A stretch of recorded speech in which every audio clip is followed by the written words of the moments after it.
Bandal Diaspora, 7000 places. Dans un premier temps, le sujet aussi pour vous dire qu'on aurait souhaité le faire dans une très grande salle. Donc on n'a pas cru qu'il devait avoir du monde. Mais nous étions surpris par un mouvement provoqué par la campagne que nous avons appelée.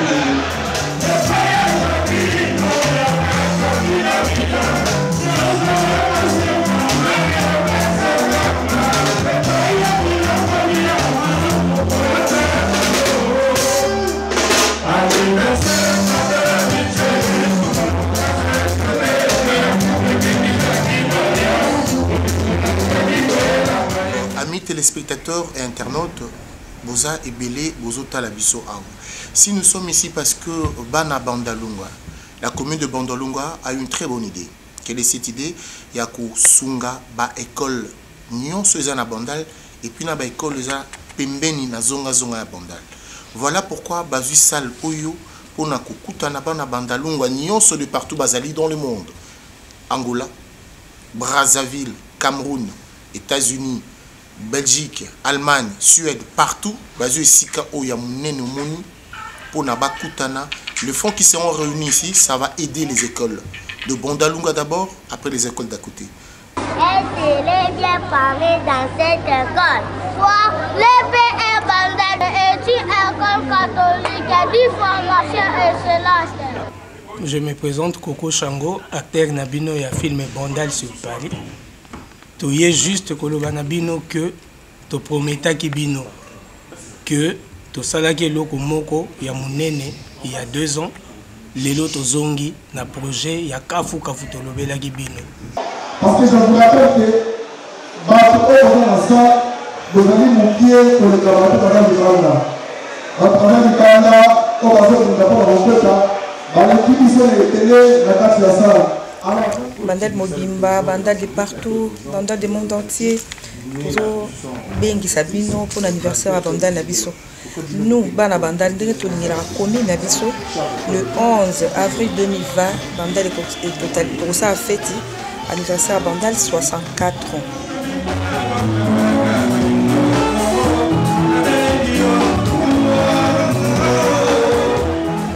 Bon, il faut Kimbalanga, on a fait partie à comité d'organisation. On par geste tout ça là, il y a une façon, il y a la qui s'en appelle plein abisso, et il y a une façon, il y a interpeller diaspora Mobimba. Que le problème à Congo, c'est que nous avons la solidarité à Pamba. Nous avons des pays occidentaux pour la solidarité obligatoire. Les Faustin Fitika, Nayango, nous avons 5 participation à Bino Nyonso. Tous 8 salles Oyo, les alliés, moi, Mounene Koleka. Mais les autres que Boya et Belé, Boya Koutia à la main, Nakatia Pat Oyo, tout sito sali. Donc, Nayango, tous les Senga, Bana Nyonso, Bandal partout dans le monde. On a une idée. On a les canisa Robakisa pour la commune Nabiso. Aïe, tout ça, ça va idée pour fêter 64e anniversaire en Abisso.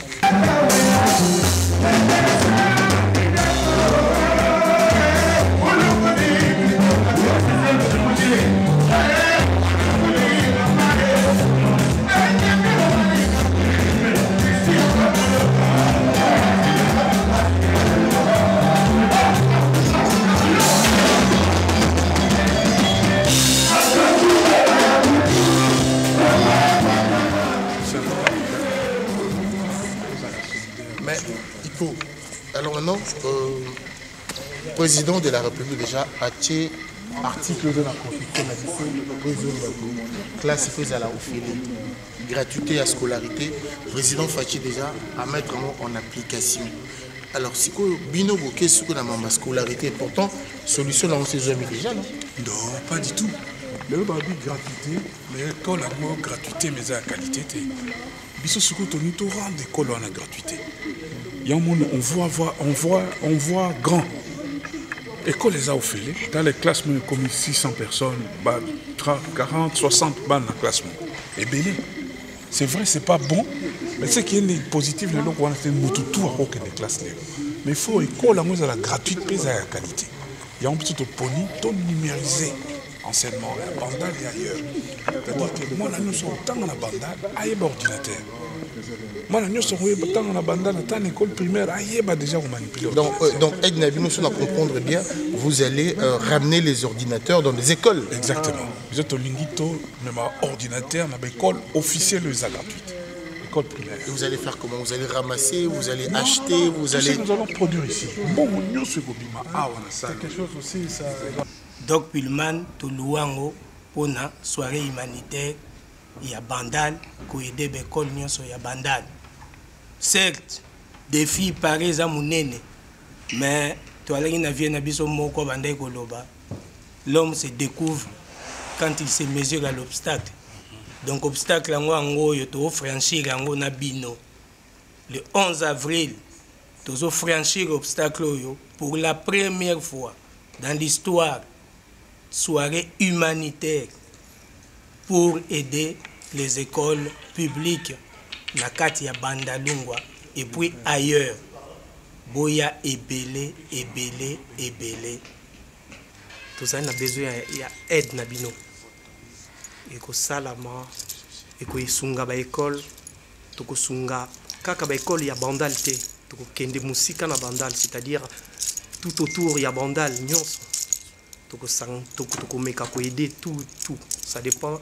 Il y a un moyen de gagner. Je suis M. Marin Wansirabo. Je fais aussi partie de l'organisation. Il y a une grande soirée humanitaire au Yotorosa, la Bissobanso. La journée le 11 avril 2020. C'est vrai, tout ça là qui déjà soirée Moko, il y a de cela 2 ans. Bon, c'est quoi défi et ça pensa à Makassi.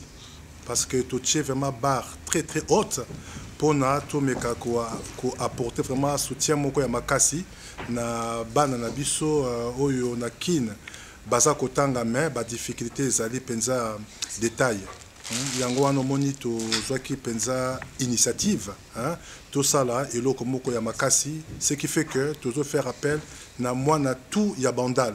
Question to sangani biso ba la Bandal kokoka vraiment pour résoudre les problèmes wana ya commune na biso. Pour la petite histoire de cette salle, oui bah que séminaire moko munene ba maman si femme si ba sala ki awa ba ta maman olangi ba sala ka awa na salle oya munene. Pour la référence ba tumso subaeba. Et puis dernièrement président Fachi aaki ko sala meeting na ye akutani na ba congolais awa na salle oyo même salle wana yango pour la petite histoire. Et voici encore aujourd'hui bana Bandalungwa balobi OK biso peto sangisa ba congolais na oyo sika lokola ba ebiango tous salle il y a 5000 places dont 3500 assises pour tout sakanaté parce que le problème est sérieux. Au grand mot, le grand remède. Le problème à Congo, ils ont un médecin, il y a un médecin, il y a un avocat, c'est vrai que le Bandal est diaspora. Monis na point wana tokocha ba numéro de téléphone ainsi que adresse mail. Donc oyo toi linga contacter biso, il y aura 2 numéros ou 3 ngai pour les chats ainsi que Hippolyte. Bino batuboza na misika, toi na besoin na bino nyonso tout. Tu dis que Bandal tout ça éparpillé un peu de partout le monde. Quand je dis le monde, Afrique, machin, toi on a besoin, il y a force na bino nyonso tout parce que le défi est de taille. Et je sais que mutu nyonso tout aya ko participer à même moi que oye pas zanango et permettre biso de créer moi force moko boye ensemble. Il y a on a sengi bana Bandal de partout. Bana Bandal nyonso boya tout sangana tout sang sa idée pour la journée il y a le 11 avril 2020. Ba maman Bandal na biso. To sauver Bandal. To sauver Bandal. to sauver Bandal. Tous salle, il y a 5000 places, dont 3500 assises pour tout sakanaté, parce que le problème est sérieux. Nde kaka tolobaka lisapi moko esokolaka elongité. On a besoin de ça ébélé, de se soutenir parce que ko aider ba petit na biso na la classe. Je senga penza makambu donc boza open na batu baza msika ba kota na logistique, na financement, l'encouragement, voilà quoi, na financement, organisation même. Ndenge déjà ils ont déjà boyé, toi déjà na ba association il y a Bruxelles les Ali. Il y a Allemagne et Zali, il y a Londres et Bazali. Nous lançons encore appel à la Suisse et aux États-Unis parce que en 2018, la soirée Liboso, on avait vu les gens des États-Unis, au Canada, au Autriche. Donc, ils continuent bon. Ils continuent bon. On va dire. Talent est talentueux en Allemagne. Tous artistes, musiciens, artistes peintres, tous sculpteurs, tellement belé pour ne pas tout finir aujourd'hui. Stylistes et tout et tout. Alors est-ce que vous solez pena bango parce que patrimoine il y a Bandalunga. Comment vous s'organisez peut-être? Tout à fait, Adi, merci na réponse na yo. Yo mo yo lobi que Bandal patrimoine on les a richesse au biso to exploiter. On a dit il y a 2 ans, tu exploitais qu'il y a un peu de l'autre, tu élargis les choses de richesse. Donc ça veut dire quoi? Ça veut dire qu'il va peindre. Les comédiens n'abisso, nyonso boyebi, baroyala, les musiciens n'abisso.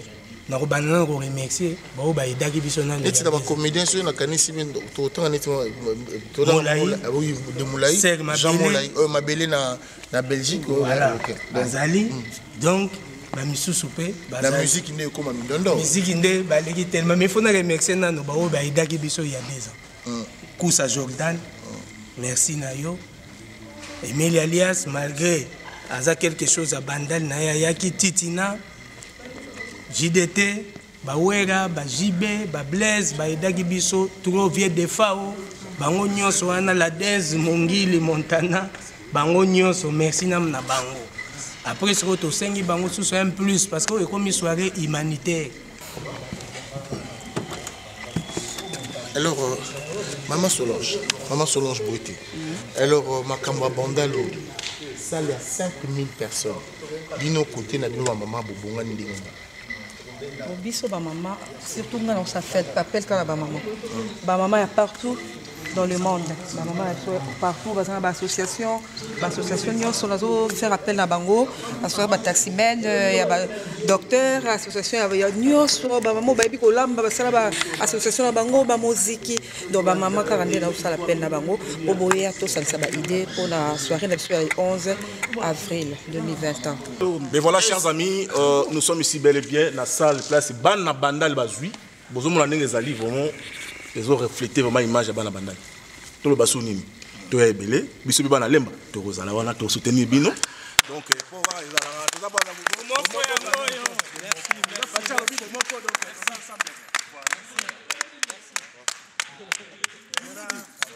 Rapito Kindudi, Kozanga témonia, ça nous appelle. Lemba Musenja Zalagati. Voilà. Musenja Zalagati na Lemba. Bantelo. Bana Bechi. Sangani na Bandal. Sangani na Bandal. On biso ya Bandal. Et qui est bien. Pour biso mo to na famille. Tapeli Bojenga. Tapeli Bojenga. Lemba 1, Lemba 2, Lemba 3, Lemba 4, Lemba 9, biso tout au fait bala Bandal. Ndeka boyoki Lemba 1, Lemba 2, Lemba 6, Lemba 10. Biso pendenge pe tozawa. Tozana bana sinkini ba aliawa. Wana bisengo bazawa. Mola biso yeyo. Osomona tozali. Ba tupe ya Bandal le Mumba pe bisengo bazali. Osomona oyo mamona zamona oyo kai ngai zela tozana inga na inga dozali na balari dozali na côté na comment luga côté 5 à ne lo nzaka oasis pe tozali côté sous ya côté Kosbaki côté Kosbaki donc tozali zali donc tozali comprendre parce que pas vraiment ma porte zaki moi mingi wana alaki bomoko po tosangana kisiko tosenga bango mo action pe baya po basunga eloko yo esimba donc richesse wana to exploiter yango lisusu. Est-ce qu'on va pas on va pas vivre esprit on a en fait je dis pas les esprits bandal mais ndenge bon ko to mesana ko mona non ce ba oyo baye ba o ba royate batamuto ce baye bato ba royate vous n'aurez pas ces petits soucis là ces problèmes là surtout côté artiste je précise le musicien 2020 au moni que 2020 est souvent na zéro. Donc zéro tu as paramètres nous saison 0 to bandi mbasika. Yango zéro ana biso nyonso bomoko komona bango ba kufanda table bo ba pesa ni bambote. Ba okana na bango wana stratégie ka ndule. Ils continuer cause tambola. Alors to moni Faustin Azalia. Faustin to za na kata salle to moni ba grader ça la niveau. Jour en haut to fanda parce que aujourd'hui on se rappelle la configuration il y a Fachi Zalagibo. Bino pe configuration na bino salle Zala Pekabo. Oh non, justement sali configuration ils allaient pour la conférence. Après tant que biso événement que Zala, ils sont là, placer sur la table, nous allons sur neti salle de fête, les table un peu partout quoi. Table de 10, table de 8, ça dépend de tu sa structure na biso quoi.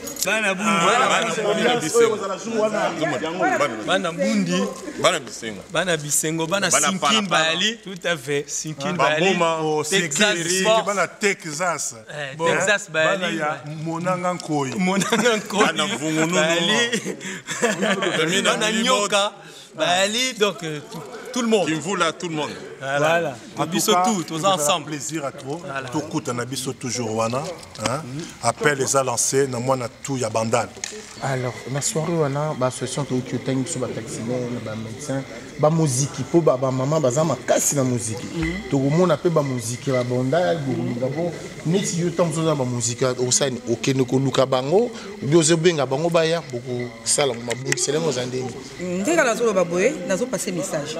Na passer message soki pe ba ona yebi na koluka ba pe baza na posa ba sangana biso ba contacter biso pour to kuta to sangana vraiment to pesa ba idée pour to ba ko rester pour la soirée au pour ça les hommes nene et puis ba idée ils a ebelé donc pour to aider biso pe to yebana pour mon ba ninga biso ba ba ko ya bango to yebana te donc journée on est ça là qui to yebana to sangisa ba idée to yebana pour to yebana to ko sala.